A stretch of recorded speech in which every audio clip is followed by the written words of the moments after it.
Boas noites. Boas noites. O amor por princípio e a ordem por base, o progresso por fim. Minhas queridas amigas, meus queridos amigos, correligionárias, correligionários, interessados, público em geral, boa noite. Muito bom estar aqui mais uma vez com vocês para esta nossa sessão do nosso curso livre de política positiva. Hoje é a 15ª sessão. Pode ser que seja hoje a última sessão. Talvez sim, talvez não. Se não for hoje, será na semana que vem. Então teremos concluído aí 4 meses de exposição. Eu espero que tenham sido 4 meses, estejam sendo 4 meses úteis, interessantes, que esclareçam, que permitam a reflexão, o amadurecimento das ideias, dos sentimentos e assim por diante. Na sessão de hoje, nós daremos continuidade à exposição histórica da sociologia dinâmica de Augusto Comte. Essa exposição histórica apresenta a interpretação positiva ou positivista da história. Então é um relato histórico. Na verdade, não é um relato histórico propriamente dito. É um relato sociológico de base histórica, não é? Que analisa sociologicamente o desenvolvimento da história. Nas 2 sessões anteriores, nós examinamos aquele grande movimento, né? Aquele grande, enorme movimento que vem desde a mais remota antiguidade, desde a pré-história, não é? Começou lá com o fetichismo. Eu me estendi bastante sobre o fetichismo porque ele realmente é importante, além de ser interessante, né? Ele é importante. Em seguida tratamos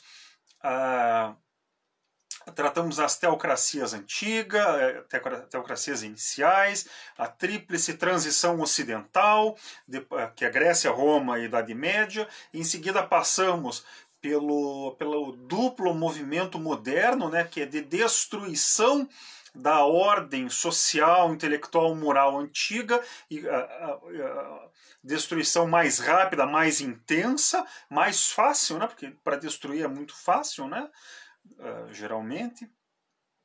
E movimento de construção mais lento, mais pausado, né? Necessitando de uma série de elementos que foram se constituindo ao longo do tempo de maneira progressiva, incremental e numa ordem específica. Bem, nessa exposição, nós chegamos ao limiar da Revolução Francesa. Não é? Para Augusto Comte, o que foi a Revolução Francesa? Foi o fortíssimo descompasso, tão forte, tão intenso esse descompasso que resultou numa explosão social, a Revolução Francesa, não é? Mas um descompasso entre a ordem antiga, que se mantinha ainda cada vez mais ruinosa, e a nova sociedade,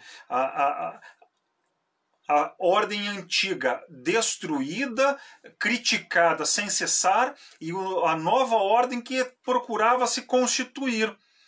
Não é? Então aquele duplo movimento moderno foi aumentando, foi crescendo, o descompasso entre as ordens, a antiga e a nova, a antiga teológico, absoluta, militar, e a nova ordem relativista, pacífica, positiva, industrial. O descompasso entre as duas aumentou tanto, mas a ordem social, em particular na França, e não por acaso na França, não é, foi de tal ordem, de tal intensidade que explodiu. Essa explosão nós chamamos de Revolução Francesa. Bem, a nossa querida amiga Sandra Fernandes, né, e o nosso amigo Hernani dão boa noite, boa e gelada noite, com certeza gelada. É por isso, porque está gelada, que eu estou com 2 casacos e não pus gravata hoje, para ficar um pouco mais quentinho, né? está hoje um pouco mais quente aqui do que esteve 2 noites atrás. Não é? De Curitiba para o Rio de Janeiro, a frente fria demora 2 dias. Então o frio que estava aqui muito intenso 2 noites atrás chegou agora aí ao Rio de Janeiro, né? E o frio que estava aqui, que está tendo agora, esteve 2 dias atrás lá em Porto Alegre. Então é assim, Porto Alegre 2 dias, Curitiba 2 dias, Rio de Janeiro, né? Vai subindo. Enfim, nesta exposição nós vamos abordar, então, nós vamos mais ou menos concluir essa exposição histórica, não é? A partir da situação da Revolução Francesa, faremos alguns comentários adicionais sobre o desenvolvimento intelectual do positivismo, né? Desenvolvimentos importantes. Olha, o Erlon está aqui também, prestigiando. Boa noite, Erlon. Seja bem-vindo. Enfim, comentaremos alguns desenvolvimentos importantes da doutrina positivista e, na sequência, espero que dê tempo hoje, mas enfim, de qualquer maneira, a previsão é, na sequência, abordarmos um tema que tem a ver diretamente com o positivismo, não é? E que está na ordem do dia, que é o tema da ordem do progresso. Não apenas a frase, mas a frase, o lema, a ordem e progresso, mas as ideias subjacentes à ordem e progresso. Em particular, as ideias de progresso, conservadorismo, enfim, essa constelação de ideias políticas que giram, né, que orbitam ali a ideia a frase do ordem e progresso. Então, vamos lá. Bem, quando estourou a Revolução Francesa, em 1789, a Revolução Francesa, o marco dela é o dia 14 de julho, daqui a mais ou menos um mês, não é? Que será o aniversário. O 14 de julho é a tomada da Bastilha, que era uma prisão lá em Paris. Havia 3, 4 prisioneiros apenas na Bastilha, ela estava basicamente vazia, mas a raiva popular contra o antigo regime era tão grande que eles tomaram de assalto a Bastilha e é a chamada queda da Bastilha, né? Nos anos seguintes, era uma fortaleza, ela foi posta abaixo. Mas a Revolução Francesa já tinha começado, o processo da Revolução já tinha começado alguns meses antes, uns 3, 4 meses antes, na verdade desde 1788, não é? Com a eleição dos deputados para a Assembleia dos Estados Gerais, que acabou se convertendo na Revolução. Mas, enfim, quando o processo revolucionário começa com a Assembleia dos Estados Gerais e sucessivamente a Revolução Francesa vai acabando juridicamente e politicamente com todas aquelas instituições antiquíssimas lá da Idade Média, não é? Eles acabam com o feudalismo. As instituições, as obrigações de pagamento de impostos na forma de trabalho, obrigações políticas, jurídicas e assim por diante, os Estados Gerais acabam sucessivamente.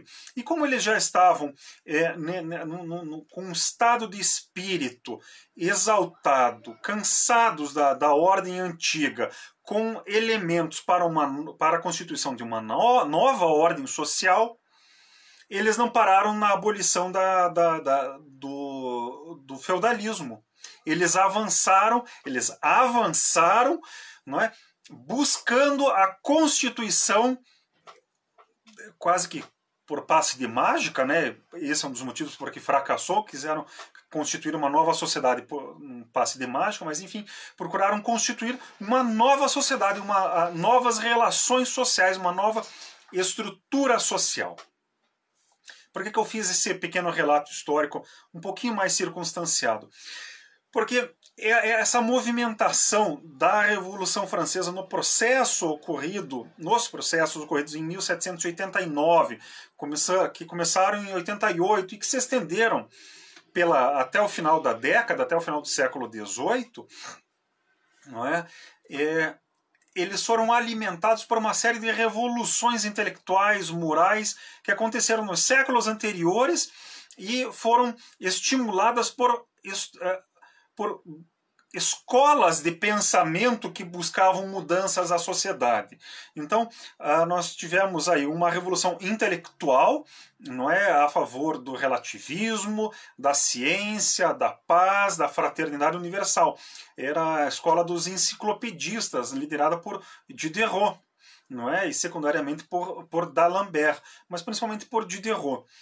Houve o que Auguste Comte chamou de uma revolução burguesa, né, que é, enfim, o processo burguês levado a cabo pela burguesia em maio e junho de 1789, que é a abolição do antigo regime, e também depois da abolição do antigo regime e enfim, já no século XIX, houve uma revolução proletária, com a afirmação do problema social, com a afirmação de que as condições sociais, morais, materiais em que vivia o proletariado eram condições degradantes. O proletariado tinha que deixar de ser os proletários tinham que deixar de ser escravos libertos para serem cidadãos partícipes da vida social.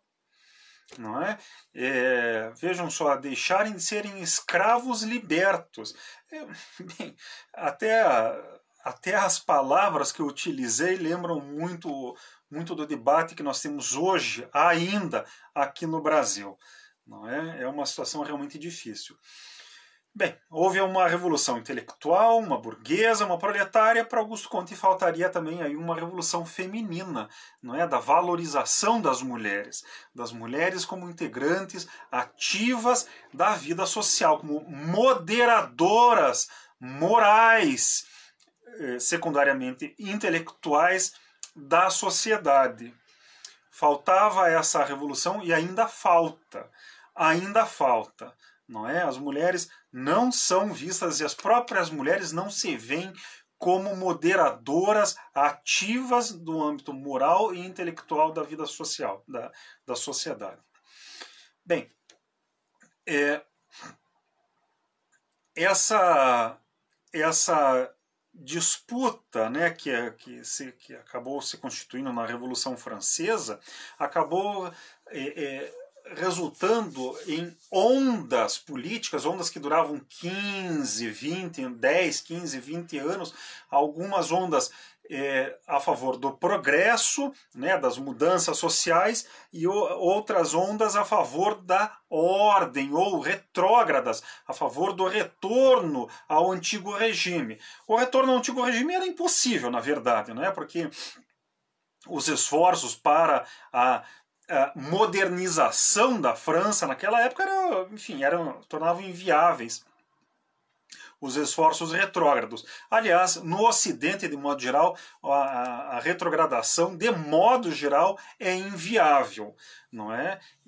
Nós temos esforços mais ou menos intensos em vários pontos, em vários momentos, mas, de modo geral, no Ocidente nós vemos uma sociedade moderna, secularizada, com liberdades e assim por diante, apesar de esforços intensos, sérios, que têm acontecido nos últimos 10 anos em sentido contrário.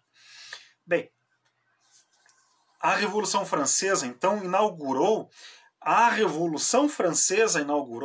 uma dinâmica de oscilação entre a ordem e o progresso, entre os progressistas, ou melhor, os revolucionários, não os progressistas, os revolucionários, e os retrógrados, entre aqueles que queriam acabar com a ordem antiga e prosseguir na constituição de alguma maneira, de alguma nova ordem social, e aqueles que queriam voltar ao antigo regime.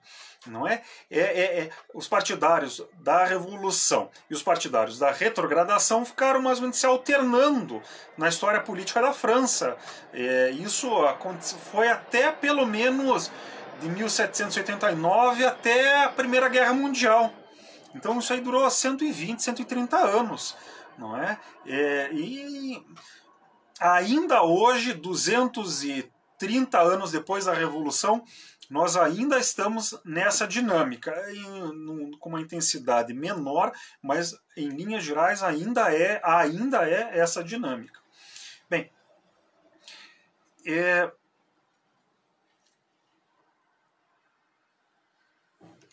naquele ambiente da Revolução Francesa foram propostas interpretações sobre a natureza e sobre a dinâmica da sociedade.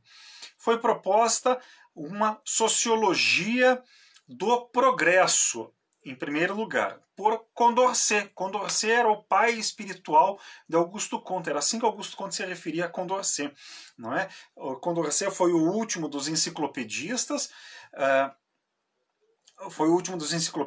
participou da Revolução, foi morto, né, no curso da Revolução, foi guilhotinado, e escreveu o esboço de um quadro histórico dos progressos do espírito humano, em que ele afirma que a humanidade passa por progressos. Devido às condições em que foi escrito na prisão, né? Condorcet não conseguiu elaborar muito bem, havia ali alguns problemas teóricos bastante sérios, mas com muita clareza Condorcet formaliza a sociologia do progresso, a sociologia do desenvolvimento humano, em que ele afirma com clareza que as sociedades tendem a se desenvolver, tendem a ter um progresso, e o progresso é em direção ao desenvolvimento humano. Mas o que é o desenvolvimento humano? É o desenvolvimento das forças humanas. Grosseiramente, maior riqueza, maior liberdade, maior realização individual e coletiva, e assim por diante. Então, seria a sociologia do progresso. Era uma ideia que vinha já desde séculos antes, 2, 3, 4 séculos antes. E Condorcet formaliza na sua obra. Essa era a sociologia do progresso. Isso ali no curso da Revolução Francesa, né? Essa obra de Condorcet é de 1794. Depois da Revolução Francesa, já no século XIX, nós temos a formulação clara da sociologia da ordem. Da sociologia da ordem, em que se afirma que a sociedade tem instituições não exatamente permanentes, mas tem instituições fundamentais. E essas instituições fundamentais têm que ser respeitadas. Se elas não forem respeitadas, a sociedade se desagrega, se desfaz. A maneira mais fácil de uma sociedade se desagregar é via guerra civil, não é? Mas não é somente isso, é também por meio da perda de valores comuns, o aumento dos conflitos, das disputas, da falta de concordância, da falta de harmonia social de maneira mais ampla. A sociologia da ordem foi formulada por dois pensadores franceses católicos, né, que eram reacionários, eram retrógrados, não é? O Joseph de Maistre e o Louis de Bonald. O José de Maistre e o de Bonald estão no calendário positivistas como filósofos da ordem, né, retrógrados da ordem. Sem necessariamente concordar com a visão retrógrada que eles tinham da sociedade, Auguste Comte reconheceu que eles fizeram observações fundamentais, não é? Como eu comentei, a existência de instituições sociais fundamentais, a importância delas para a manutenção da sociedade, e no caso de Maistre, ele também afirmou muito a importância do poder espiritual, do papel moderador, não apenas moderador em termos de paixões, não é, de desejos, né, de refrear ou direcionar esses desejos, mas também no sentido de moderador político, por exemplo, o papado. Não é? Nós somos brasileiros, né? Ou para os brasileiros que estão ouvindo aqui, né? Essa ideia da importância política do papado é muito clara. Por quê? Para nós aqui no Brasil, mas também para os portugueses. Porque no final do século XV foi celebrado o Tratado de Tordesilhas, que era um acordo entre as coroas de Portugal e Espanha, que estavam no pleno desenvolvimento das grandes navegações, né, grandes navegações, né, descendo a África, contornando a África, saindo de Portugal e Espanha, vindo para as Américas, tentando a circunnavegação e assim por diante. Bem, o Tratado de Tordesilhas foi um acordo político entre as coroas ibéricas, e quem que consagrou esse acordo político? Foi o papado. O papado foi o mediador e o garantidor político e moral, o afiançador desse acordo.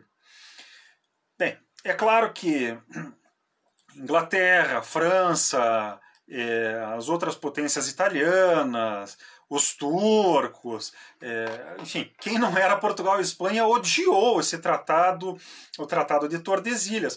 Mas, ainda assim, deixando de lado a contestação política, não é, realizada pelo resto da Europa, o que importa notar é isso, é o papel de mediação política realizado pelo papado. Não é? Essa ideia, não é, ao longo do nosso curso aqui, isso ficou muito claro, a importância política do sacerdócio, de moderação, de mediação social e política do sacerdócio. Isso é fundamental. Não é? Essa ideia foi apresentada pelo José de Maistre num livro chamado Sobre o Papa, justamente sobre o Papa. É claro que para o de Maistre o que importava era o Papa estar acima dos governantes, não é? Numa reconstituição da teocracia, o que, enfim, não faz sentido, né? Não é aceitável. Mas, ainda assim, a ideia do papel moderador do papado ou do sacerdócio teológico, ou melhor ainda, de um sacerdócio positivo, está muito clara ali. Bem, então, Augusto Comte bebeu, né, da sociologia do progresso, bebeu da sociologia da ordem e, inspirado pelas suas longas e profundas reflexões científicas sobre o que é cientificidade, sobre o que é ciência, sobre a importância, sobre os limites filosóficos do ser humano, sobre o desenvolvimento das forças sociais, Augusto Comte juntou essas duas sociologias, a do progresso e da ordem. Estou dizendo do progresso antes porque a obra de Condorcet foi escrita antes, né, e depois veio a de Maistre. Então Augusto Comte juntou a sociologia do progresso com a sociologia da ordem e criou a sociologia positiva, a sociologia científica.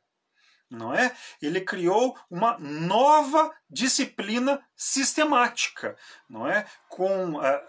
E aí ele, enfim, os livros de Augusto Comte, em particular o sistema de filosofia positiva, não é?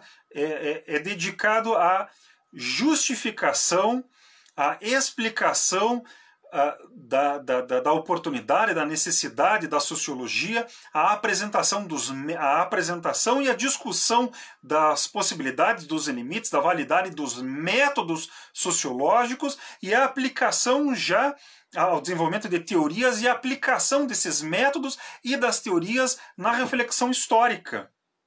Então, o que Augusto Comte fez foi realmente fundar a sociologia. Ele não foi um precursor, como dizem os manuais, né? Os manuais, especialmente aqueles inspirados pela Inglaterra e via Estados Unidos pela Inglaterra, né? Augusto Comte não foi um precursor, ele foi um fundador de verdade. Ele fez efetivamente sociologia, não é? Estabeleceu o objeto, estabeleceu os métodos, realizou pesquisas aprofundadas de sociologia estática, de sociologia dinâmica, fez prognósticos sociais e assim por diante. Não é? Justificou inclusive sociologicamente a própria sociologia. Não é?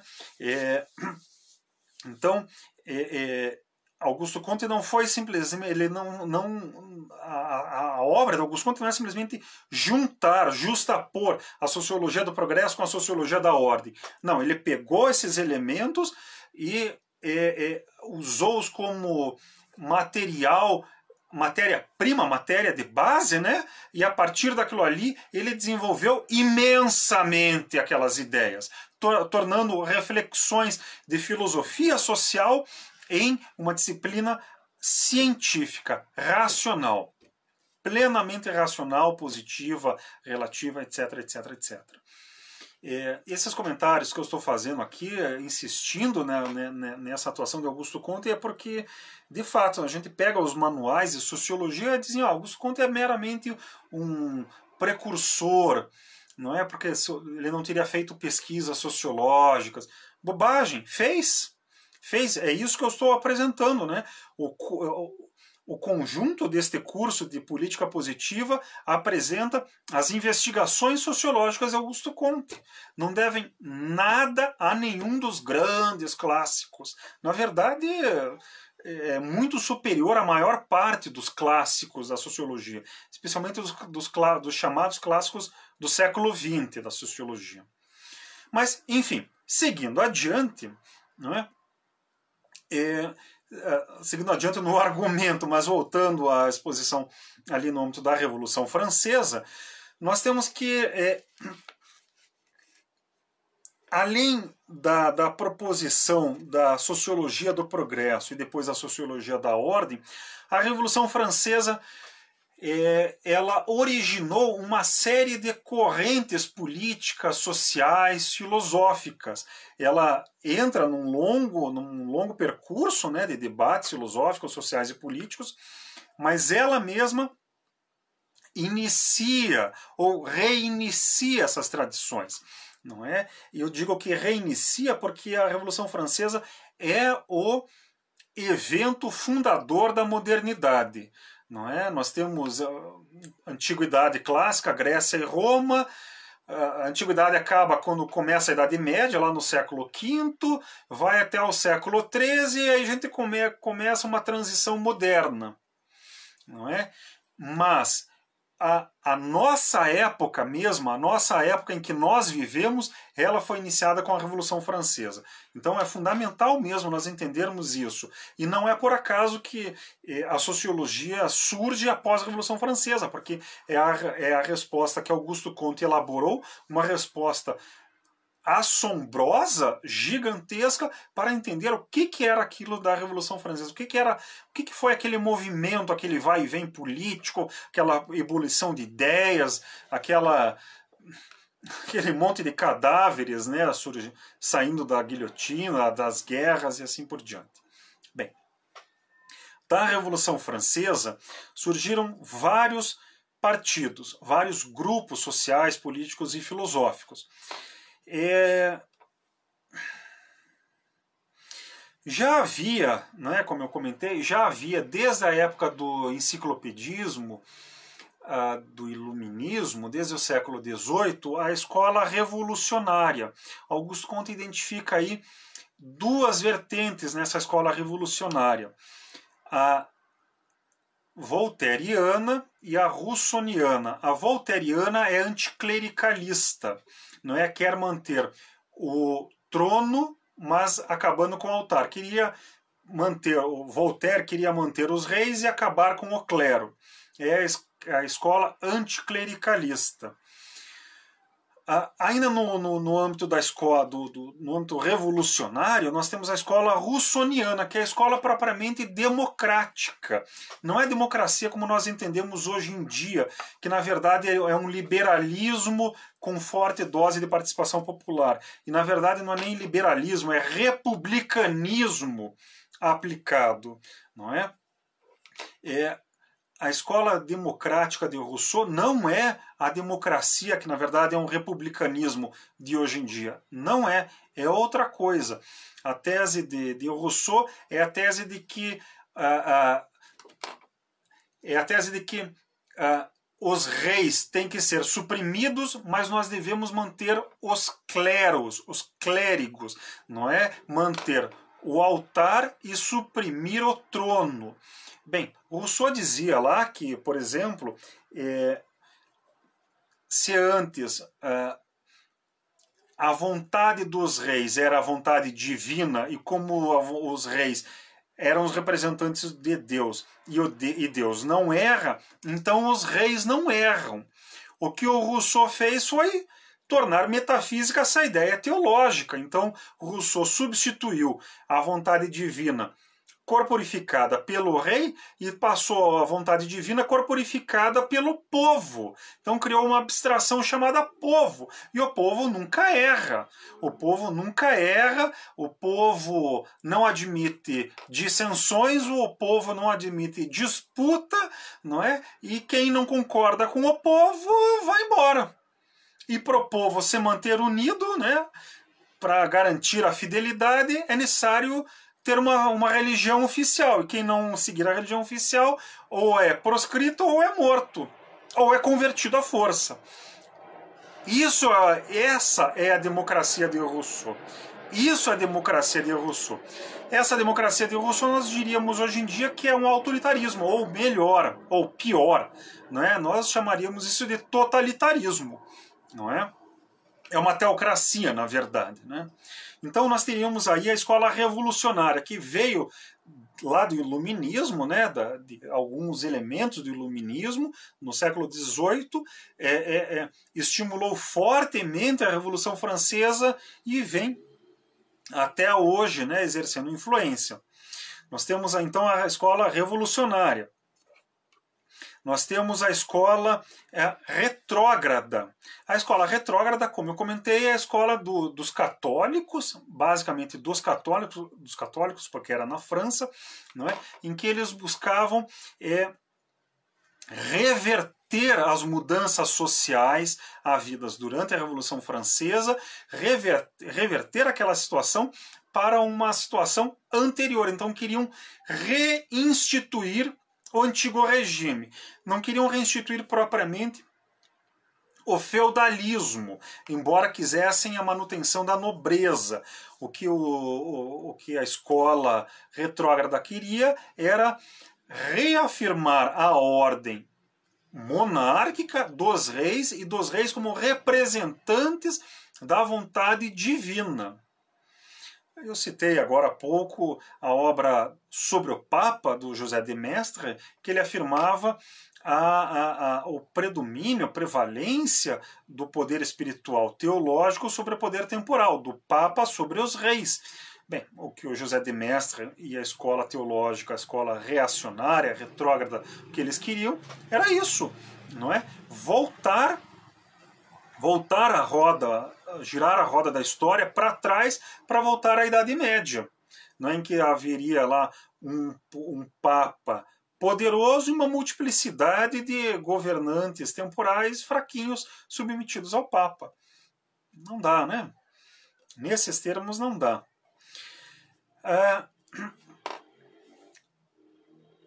Devido ao desenvolvimento da Revolução Francesa, houve também a constituição de um partido militarista. Esse partido militarista, ele é muito curioso, Ele surgiu originalmente na França, originalmente ele é da França, é francês, não é? E embora ele apelasse para tradições militaristas antigas, na verdade ele faz um apelo a paixões modernas, a paixão nacional, ao nacionalismo. Esse partido militarista é o partido, é o grupo, na verdade, não é um partido político como nós temos hoje, né? O Partido dos Trabalhadores, o MDB, o PSDB e assim por diante. Era um grupo, era um agrupamento, né? Mais ou menos fluido. Esse partido, esse grupo militarista foi fundado pelo Napoleão Bonaparte e se constituiu largamente, pelo culto à personalidade de Napoleão Bonaparte. Por que eu falei que é curioso esse partido? Porque enquanto os partidos revolucionários de Voltaire e de Rousseau surgiram durante o antigo regime, enquanto o partido retrógrado surgiu não no antigo regime, mas querendo voltar ao antigo regime, esse grupo, esse partido militarista, ele surge com a Revolução Francesa, e a partir da Revolução Francesa, a partir de algumas paixões políticas liberadas pela Revolução. Como eu falei, o nacionalismo, não é?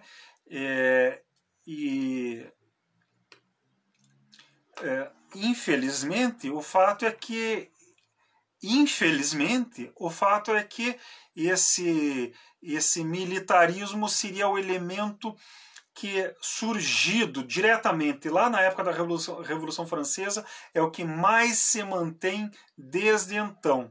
É claro que os grupos militaristas surgem, entram em declínio, aí surgem outros grupos, sofrem outras influências, e assim por diante. O militarismo na França só foi o militarismo bonapartista, de inspiração bonapartista, foi derrotado, por exemplo, no final do século XIX, né, durante o caso Dreyfus, e aí foi por terra com a Revolução, mais ou menos por terra com a Primeira Guerra Mundial. Né? Então atravessou o século XIX. Ao passo que, por exemplo, aqui no Brasil, esse militarismo surgiu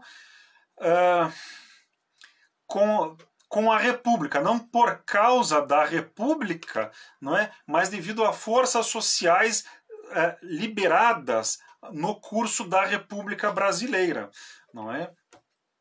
Outros países, por exemplo, os Estados Unidos, a Inglaterra, não têm partidos militaristas, não é? Pelo menos não tão expressivos, né? Bem, um outro partido também se constituiu ali no ambiente da Revolução Francesa, um partido construtivo. Augusto Comte nomeia esse partido, esse grupo, né, de diferentes maneiras. Seria o partido construtivo, seria o partido ou o grupo positivo, seria o grupo da enciclopédia, ou seria o grupo de Danton, não é?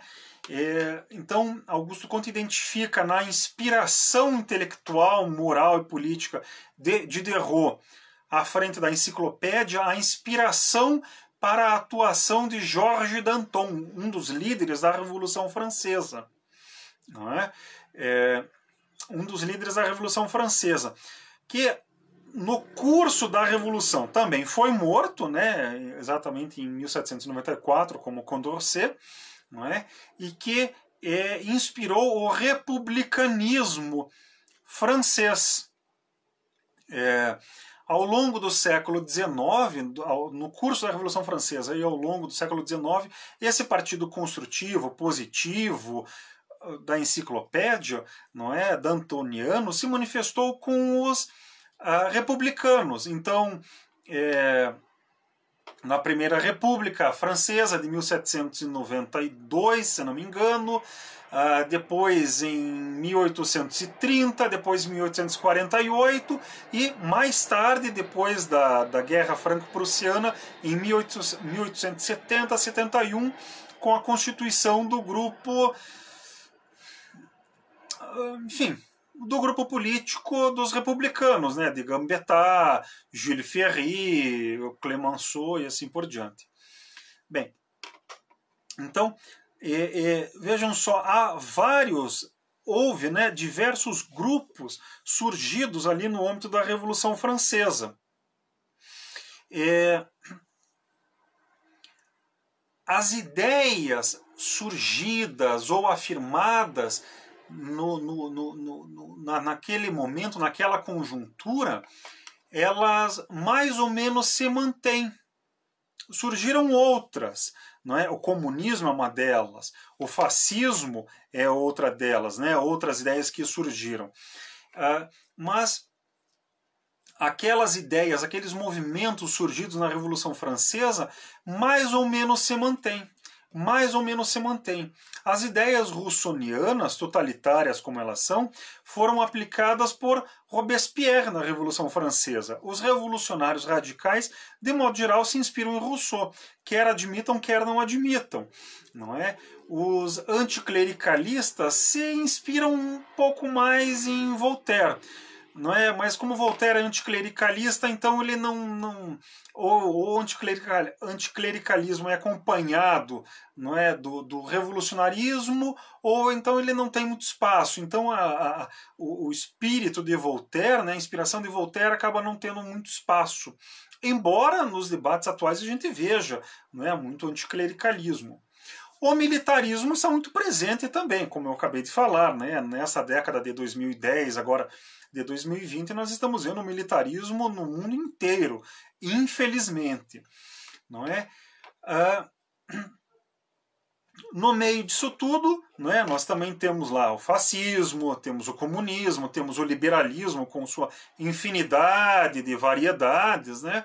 Mas no meio de todas as disputas e todas as tormentas, surge o espaço para o grupo positivo, para a política positiva, para a política construtiva, que conjugue, como eu falei antes, a ordem e o progresso, que junte a sociologia da ordem com a sociologia do progresso e proponha um programa político e social construtivo, que reconheça a ordem, que reconheça o progresso e que permita o desenvolvimento o mais harmonioso possível da sociedade. Bem, seguindo adiante, eu comentei aqui que Augusto Comte, nas suas obras, faz muitas considerações justificativas de análise localizada dos vários acontecimentos. Isso é o que na sociologia a gente chama de análise de conjuntura. Na economia também tem, mas na economia é um negócio bem mais profissionalizado. Nas ciências sociais a gente chama esse tipo de análise de momento de análise de conjuntura. E Augusto Comte faz inúmeras análises. Ele discute, por exemplo, os grupos e os partidos intelectuais e sociais que havia no século XVIII, como eu falei, entre os revolucionários, os retrógrados e assim por diante. Isso ele faz, por exemplo, no Sistema de Filosofia Positiva, no volume 4º, se não me engano, em que ele está justificando a sociologia. Ele analisa, por exemplo, também o papel dos cientistas na constituição da sociedade. E ele analisa também a atuação social dos cientistas, em que ele se pergunta: os cientistas estão colaborando para o desenvolvimento da sociedade? Estão colaborando de verdade para que a sociedade seja melhor? Ele analisa os vários tipos de cientistas, as várias inspirações e assim por diante. No apelo aos conservadores, Augusto Comte faz uma análise mais propriamente política, em que ele pega os termos, enfim, a Revolução Francesa consagrou aquela fórmula: liberdade, igualdade e fraternidade, e deixando de lado o tema, o mote da fraternidade, que infelizmente é o termo mais fraco dessa trindade, não é? Augusto Comte contrapõe os partidários da liberdade e da igualdade na França e relaciona isso aos literatos, não são os cientistas, são os literatos, contrapõe aos literatos, aos juristas, aos burgueses, aos revolucionários e aos positivistas. Ele vai analisando sistematicamente, não é? Ele examina ali se um grupo afirma a liberdade ou a igualdade, se tem o poder ou se não tem o poder, quando que afirma uma coisa ou outra, não é? De maneira muito sistemática. Isso é uma análise de conjuntura muito fina.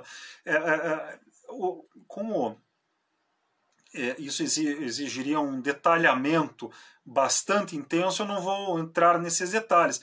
Mas, enfim, Augusto Comte passa páginas e páginas discutindo isso aí. é uma análise de conjuntura isso. De novo, por que eu estou comentando isso? Por dois motivos.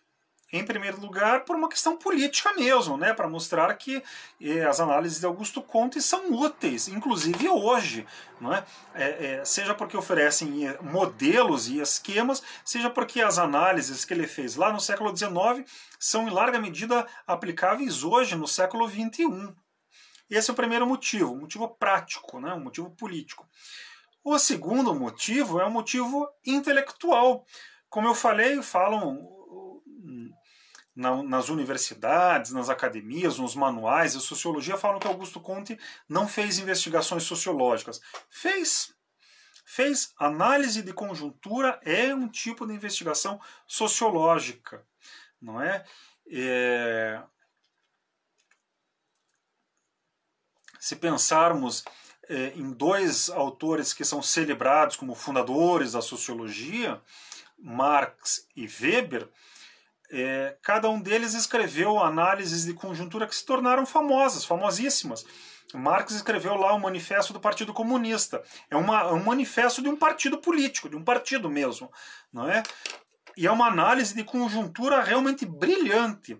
Deixando de lado se é correto ou não, a maneira como é elaborada é realmente brilhante e exige atenção para ser analisado, discutido e criticado. É uma análise de conjuntura.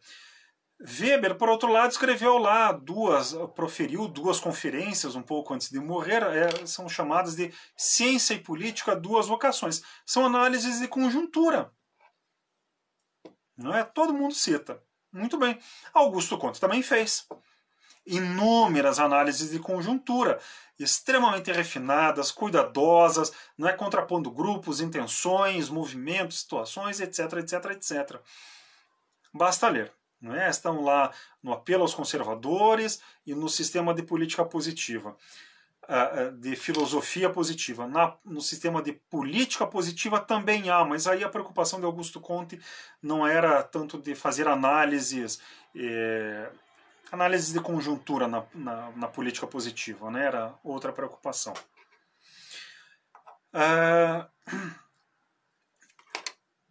Outras reflexões que Augusto Comte fez, né, também vale indicar, né, quando ele elabora a sua sociologia, é o desenvolvimento da sociologia do conhecimento e da sociologia da ciência.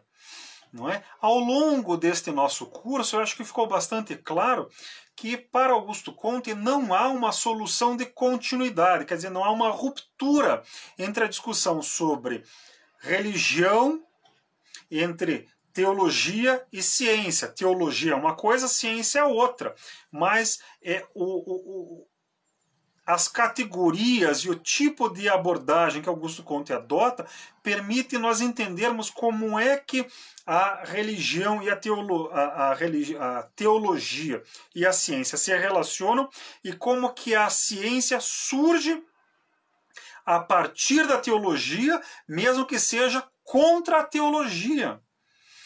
Tudo isso aí é no movimento da religião, das sínteses, não é? E isso também dá para ser encarado como uma sociologia do conhecimento. Não é? Então vejam só, nós temos aí uma sociologia do conhecimento, uma sociologia da religião, uma sociologia da teologia, uma sociologia da ciência, uma sociologia da sociologia e uma sociologia política, uma sociologia histórica, tudo em uma única obra. De novo, como que Augusto Comte não fez investigação sociológica?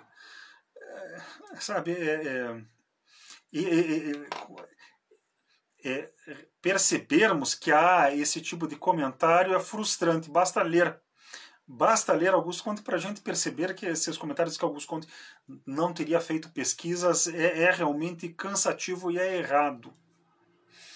Bem, o positivismo, então, surge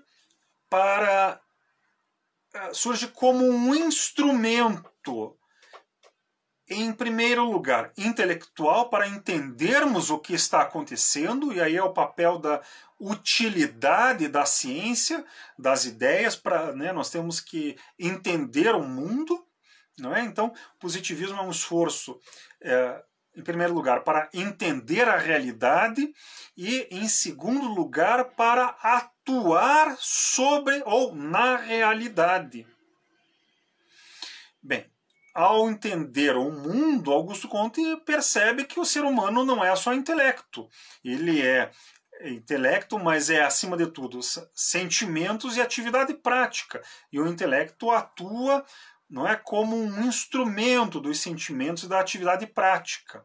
Então, ao entender a realidade, Augusto Comte vai determinando quais são os elementos que têm que ser modificados, sobre os quais nós temos que agir.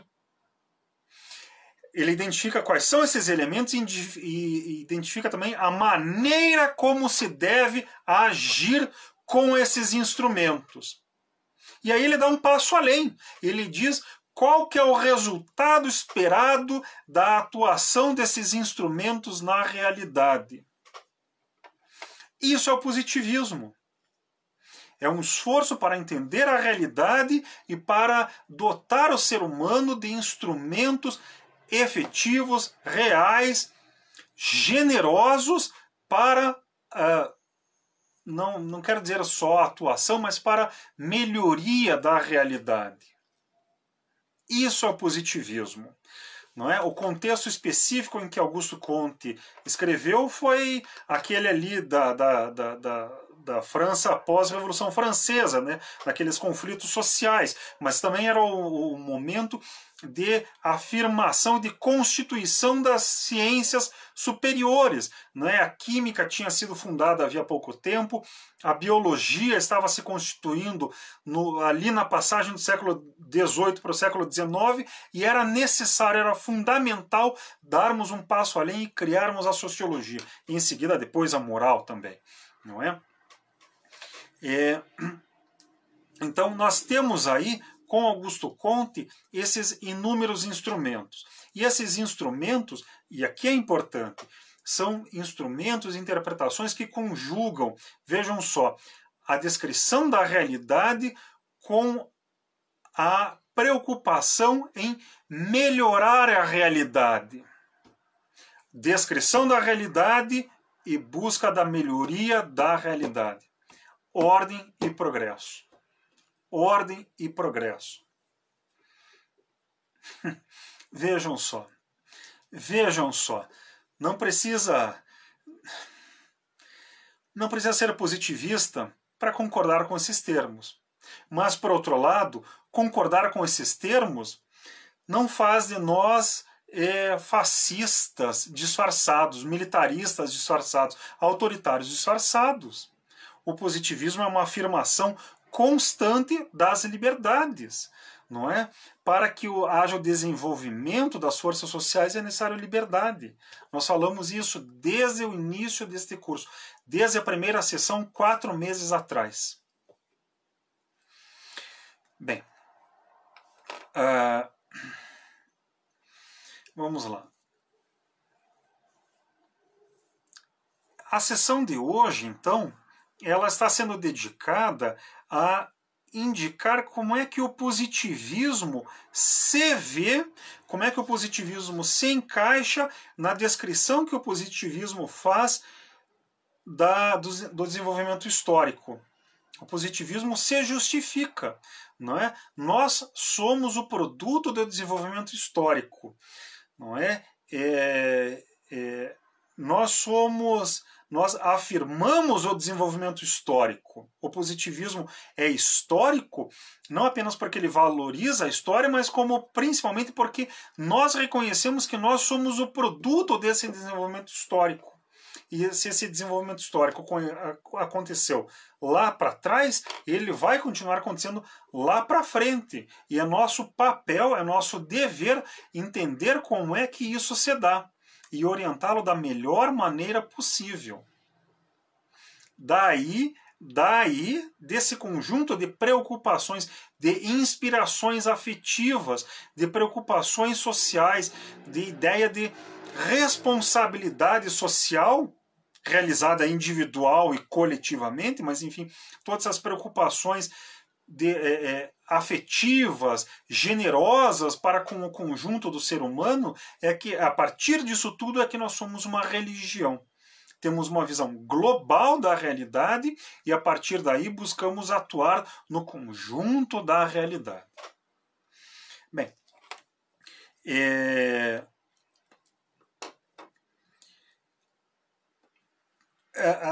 o conjunto do positivismo, né,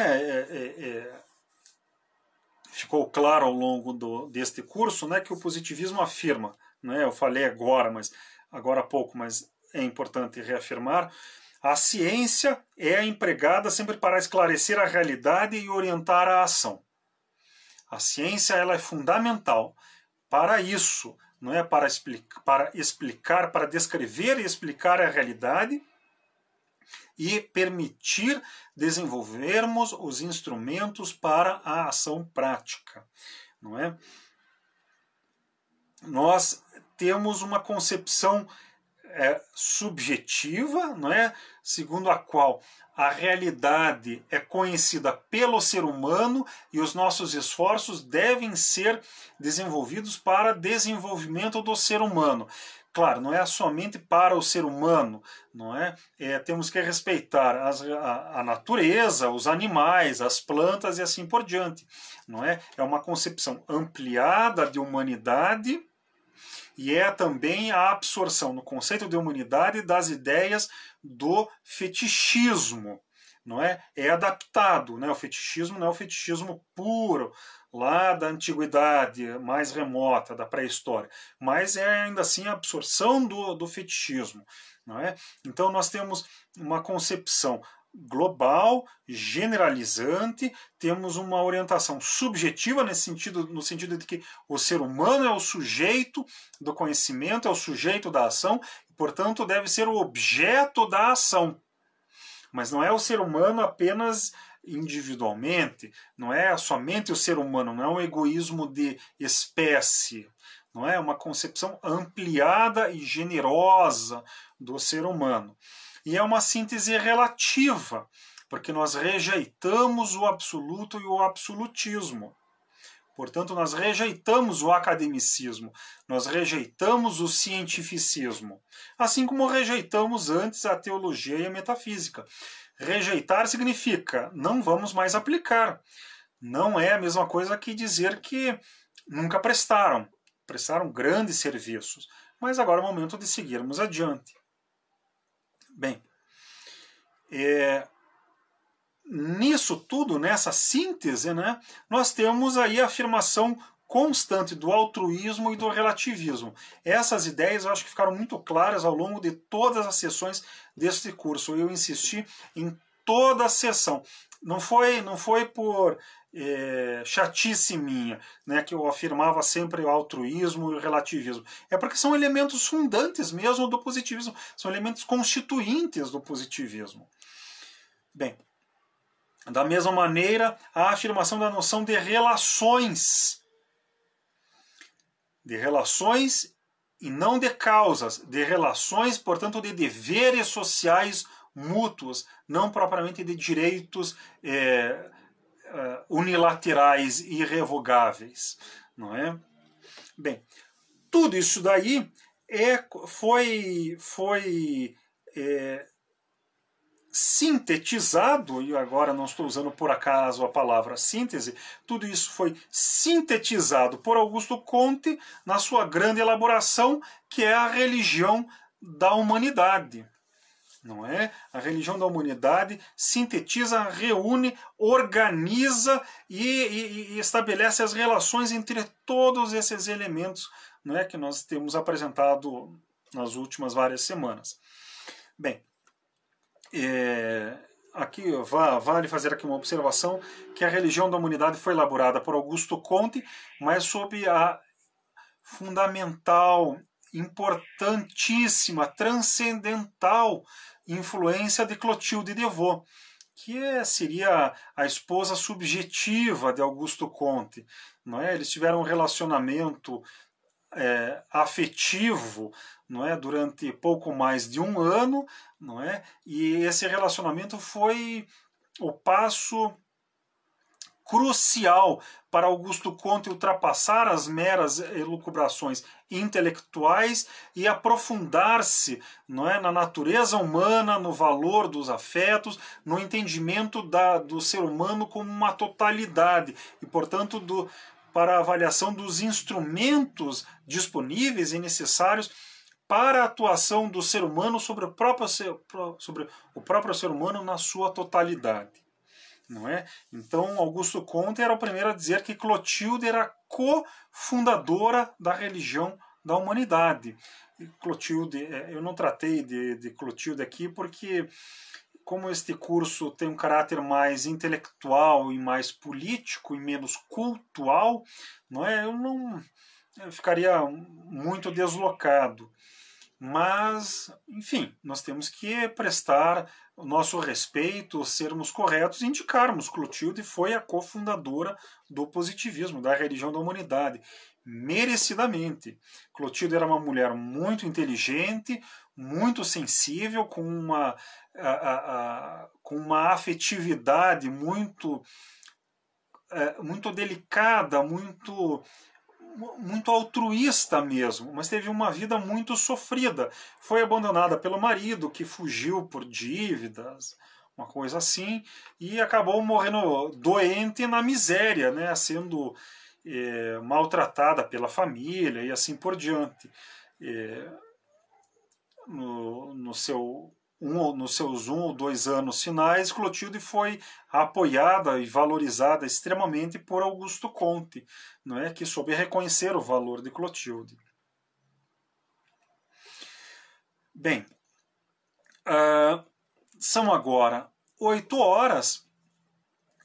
Como eu comentei, nesta sessão eu procurei indicar como é que o positivismo interpreta o século XIX e, portanto, como é que o positivismo interpreta o seu próprio surgimento. Não é? Como é que o positivismo explica o seu surgimento e como é que ele justifica a sua atuação. Não é? Indicar a conjuntura social e política é diferente de dizer para que ele serve. Não é? Para que ele serve, mais ou menos ficou claro, ficou subentendido ao longo do nosso curso, não é? Mas era necessário apresentar de maneira um pouco mais formal, por mais brevemente que fosse, essa justificativa, que foi o que eu fiz aqui nesta sessão. Na próxima sessão, que será a última do nosso curso, né? Será a última mesmo, né? Nós teremos aí 16 sessões, portanto, 4 meses, não é? Na próxima sessão nós vamos comentar, então, 2 ou 3 questões. Em primeiro lugar, eu vou comentar a ideia da trindade positiva. Eu vou mais citar a ideia da trindade positiva, porque ela é um complemento intelectual e moral importante para o positivismo e para a noção da síntese subjetiva relativa. Logo depois de eu tratar brevemente da trindade positiva, aí nós vamos entrar, vamos discutir propriamente os temas políticos, né? Do ordem do progresso, do conservadorismo, do tema do moralismo de que nos acusam, não é? E vou tratar também da ideia da ditadura republicana. O que é isso de ditadura republicana? Bem, eu já vou adiantar, não é? Para quem não conhece. A ditadura republicana é um governo presidencialista com liberdades, com liberdade de imprensa, de expressão, de associação. É isso. É um presidencialismo, não é? Com liberdade de expressão e com um judiciário independente e atuante. Não é? Nos dias atuais é necessário fazer esse pequeno emendo, pequeno, mas que faz diferença. Ok?